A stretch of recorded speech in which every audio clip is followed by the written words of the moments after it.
Kembali lagi di acara Serba-Serbi Ramadan Talk Show Religi bersama Sultra TV, bersama tamu istimewa kami hari ini yang sangat luar biasa, owner daripada Warkop Haji Anto yang tentunya sudah sangat familiar di pemirsa Sultra TV di rumah maupun di Kendari maupun di Sulawesi Tenggara. Nah, kita lanjutkan perbincangan santai kita tadi Pak Haji. Di segmen yang pertama kita mengupas tuntas tentang sejarah Warkop Haji Anto. Kemudian juga dari mana ide muncul slogan yang sudah sangat terkenal itu. Nah, sekarang saya ingin berbicara tentang aktivitas pribadi daripada owner Haji Anto ini, daripada Warkop Haji Anto ini. Nah, Pak Haji, sekarang saya lihat sudah ada kiprah Pak Haji di dunia organisasi, usaha maupun politik mungkin. Nah, silakan Pak Haji bercerita kepada kami tentang aktivitas Pak Haji di organisasi. Aktivitas saya di organisasi itu ya ada beberapa organisasi yang saya ikuti. Salah satunya adalah organisasi Kadin. Kadin itu Kamar Dagang dan Industri. Yeah. Alhamdulillah saya sudah 2 periode lah istilahnya. Oh, sudah 2 periode sudah ya? Berkadin ini sudah dua ketua. Sebelum ya, Pak Anton Timbang sebelum ya? Pak Anton Timbang itu Pak Lamandi. Ya. Jadi saya ini alhamdulillah kepengurusan Kadin ini sudah di 2 ketua. 2 ketua. Ya ini. Jadi sekarang ini kemarin ulang tahun 1 tahun kepemimpinan Anton Timbang. Ya, ya. Nah, tanpa terasa waktu bergulir, rupanya sudah 1 tahun Anton Timbang memimpin Kadin Sultra. Ya.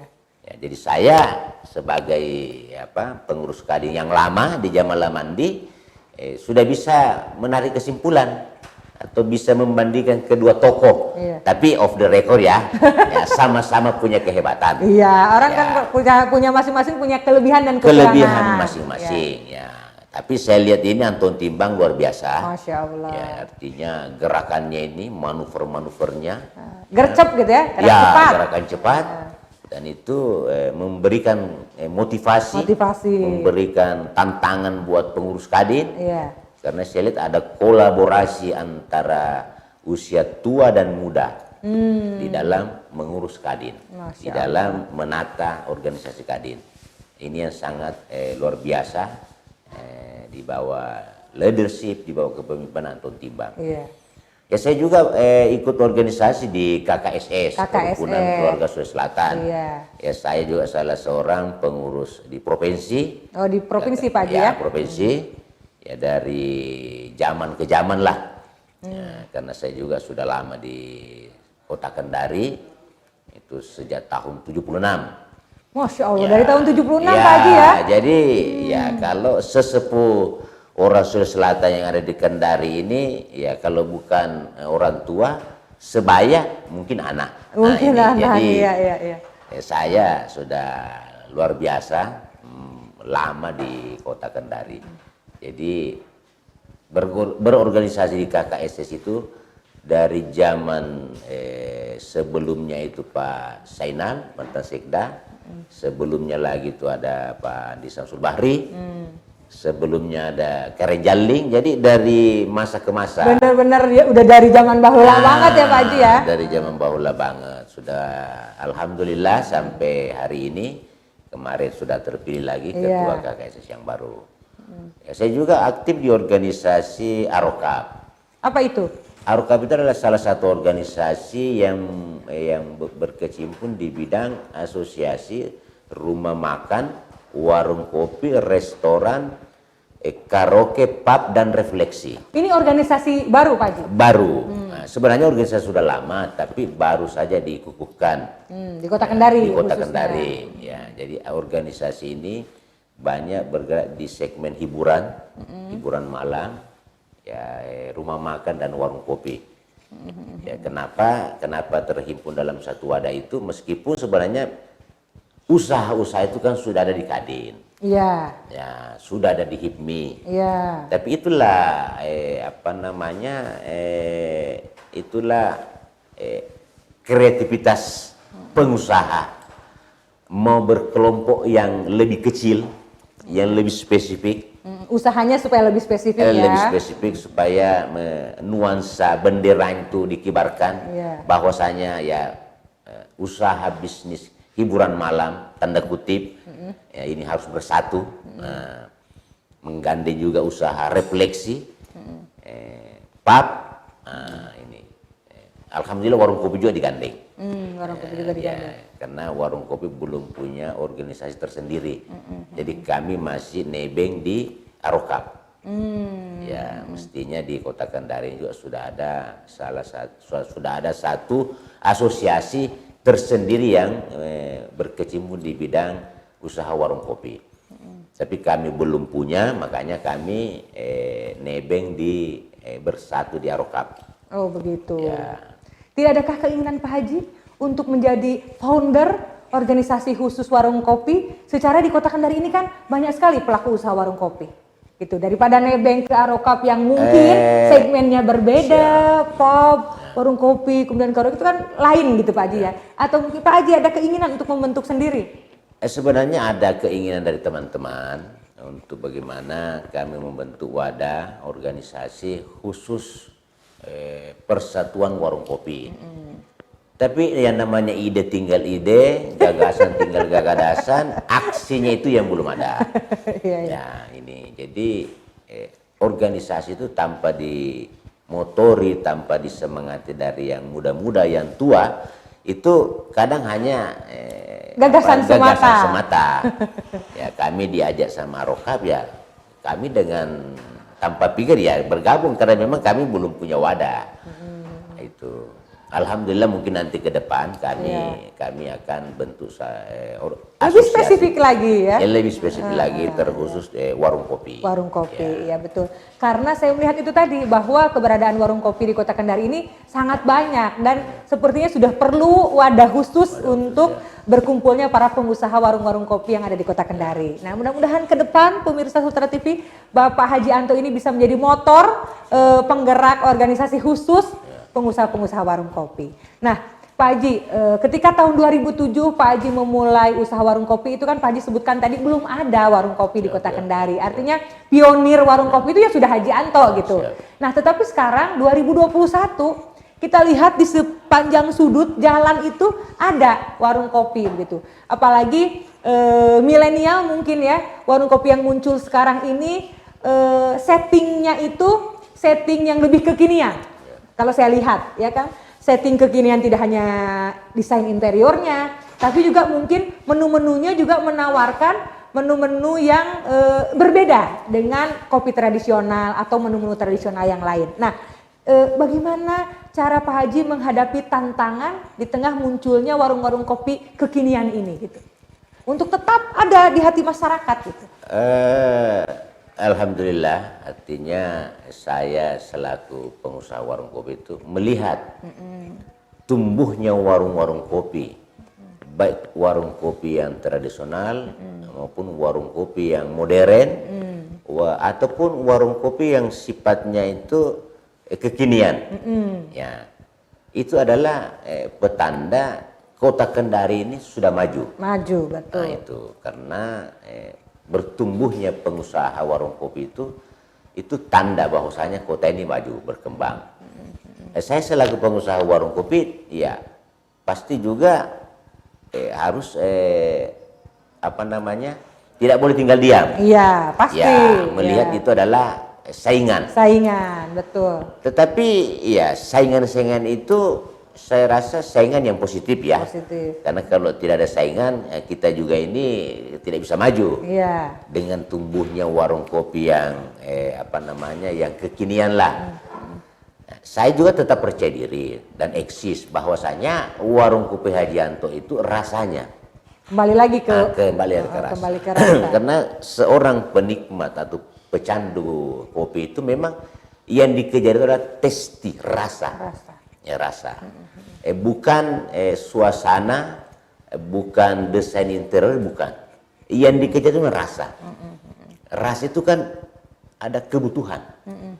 Ya, jadi kalau sudah butuh itu kan ya, harus diperjuangkan, didapat. Harus didapat ya, betul, itu. betul. Ya, beda kalau nuansa-nuansa warung kopi yang segmen pasarnya itu milenial muda, itu kan hanya biasanya rasa itu nomor 2. Yang nomor utama itu adalah gaya. Kepentingan untuk eksis ya, kepentingan untuk eksis, iya. Untuk apa namanya selfie dan sebagainya. Jadi saya juga tetap percaya diri bahwasanya warung kopi tradisional khususnya itu ya selama itu apa namanya eksis dan berjuang terus, walau diterpa badai, walau banyak pesaing-pesaing itu, ya kita harus hakul yakin bahwasanya dari segi lokasi yang strategis, marketing yang bagus, insya Allah. Dan memang kalau saya lihat pangsa pasar atau konsumennya Haji Antoni memang sudah sangat loyal, ya. Artinya mau apapun itu, dimanapun kemudian lokasinya, karena memang mereka sudah merasakan kualitas rasa yang ditawarkan warkop Haji Anto yang tidak mungkin didapat di warkop yang lain. Kalau lokasi bolehlah yang lain mungkin punya lokasi yang lebih strategis, tetapi masalah rasa, nah ini mungkin yang paling istimewa daripada warkop Haji Anto. Nah, tapi saya melihat cabang yang terakhir dari warkop Haji Anto ini lebih kekinian gitu. Tempatnya, kemudian desain interiornya, kemudian ada ruang VIP-nya. Nah, yang ketiga ini mungkin ada tujuan yang lain dari warkop Haji Anto untuk konsumennya lebih mengembangkan konsumen yang lebih menengah ke atas kah, atau bagaimana, ada ruang VIP dan segala macam ini, bagaimana ini cabang ketiga ini ceritanya Pak Haji? Ceritanya begini ya, ini juga masukan dari teman-teman masukan dari anak. Dari anaknya. Karena anak ini kan sudah pada dewasa. Iya, betul. Jadi rupanya kita ini sebagai orang tua jangan egois. Ya, kita harus juga mengakui sumbang saran pendapat anak. Masya Allah, itu kadang yang merasuki kita. Kalau satu kali dipengaruhi mungkin belum, tapi kalau berkali-kali dan anak sudah memberi masukan, anak yang satu dan yang lain, sehingga kita juga terpengaruh. Artinya ya anak-anak saya juga ini ya sudah dewasa yang memberikan muatan-muatan, pikiran-pikiran bahwasanya warung kopi yang baru ini janganlah sama yang 1 dan 2. Itu pertama mungkin desain interiornya, itu tampilannya harus lebih mewah, lebih bersih, dan sasaran segmen pasar yang dituju juga ya kalau bisa sedikit lebih tinggi. Nah itu. Jadi kalau Ibu tadi mengatakan segmen pasarnya lain, ya betul Bu, memang rencananya sih ya itu, artinya bagaimana menarik segmen pasar yang kalangan menengah ke atas. Tapi tadi susah, kembali ke brand image. Iya, artinya yang datang juga dari semua kalangan. Iya, tetap. Jadi ya saya juga mau kasih naik harga juga berpikir, karena yang tadi itu yang datang juga di warkop baru juga ini adalah orang yang biasa di warkop 1 dan 2. Jadi itulah, jadi untuk mengubah image itu susah ya. Brand itu brandnya sudah dari awal sudah terbentuk ya.